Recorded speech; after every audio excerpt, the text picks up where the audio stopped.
কবিতার মতোই সুন্দর সাতক্ষীরার শ্যামনগর উপজেলা। এখানের মূল সমস্যাটা ছিল লবণাক্ত পানি।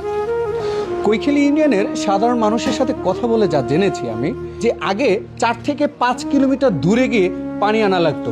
অনেকে পরিশ্রম করে নিজেই 5 কিলোমিটার হাঁটতো, বা অনেকে যারা একটু সামর্থ্য ছিল সেই সামর্থ্যের মধ্যে 400 টাকার পানি আনতে গিয়ে 500 টাকাই ভ্যান ভাড়ায় খরচ করতে হয়েছে। বর্ডার গার্ড বাংলাদেশের পক্ষ থেকে এই মানুষের জন্য কিছু একটা করা যায় কিনা এই চিন্তাভাবনা সৃষ্টি হয়। নীলডুমুর 17 বিজিবির আওতাধীন এই এলাকায় বর্ডার গার্ড বাংলাদেশের মহাপরিচালক মহোদয় তিনি এই প্রকল্পের অনুমোদন দেন, এবং এই প্রকল্প অনুমোদনের পর অত্র এলাকার মানুষ আসলে কেমন আছে এবং কতটা স্বস্তি বোধ করছে এটাই জানতে এসেছি আমি সাতক্ষীরার শ্যামনগরে।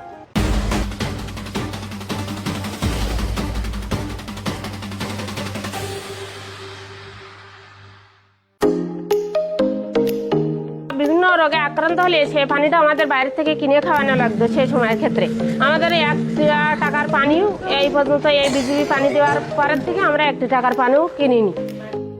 এই পানি খাইয়ে খুব সুস্থ আছি। এই পানি খাইয়ে সবাই সুস্থ। আমরা দূরস্থারে পানি আনতে যেতাম, বাচ্চা কাচ্চা অসুস্থ হতো, আগে অনেক লোক মরেছে।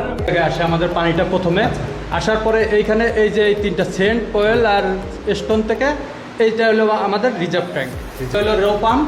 এই 3টা ফিল্টার শেষে সর্বশেষ আমাদের পিছন সাইডে 15,000 লিটারের 3টা ট্যাঙ্কি আছে, 5,000 করে 3টা 15,000।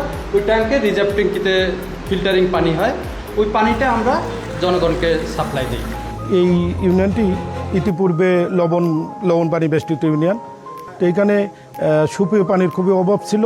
তো বিজেপির সম্মানিত মহাপরিচালক এবং সিও মহোদয় আমার এই ইউনিয়নে যে পানির প্রকল্পটি করেছে সেটা এই ইউনিয়নের মানুষের জন্য অত্যন্ত গৌরবের বিষয় এবং পরম পাওয়া।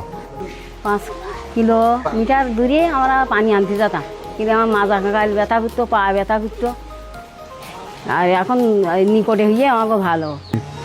পানির কোনো ব্যবস্থা ছিল না, এই ব্যবস্থাটা হয়েও অনেক লোকের অনেক উপকার হচ্ছে, খাবার পানি পাচ্ছে। কি মনে করেন পানির যে কী কষ্ট এটা আমরা জানি, এটা আপনারা বলে বোঝাতে পারবো না। বিজেপি যে একটা কাজ করছে এটা মহৎ উদ্যোগ, তাদের এটা তুলনা হয় না, তুলনাবিহীন। মহাপরিচালক মহোদয় বর্ডার গার্ড বাংলাদেশের দিক নির্দেশনায় এবং নীলডুমুর ব্যাটালিয়ন 17 বিজিবির সার্বিক তত্ত্বাবধানে এই ওয়াটার ট্রিটমেন্ট প্ল্যান্টটি 30 সেপ্টেম্বর 2025 সালে এটি স্থাপন করা হয়।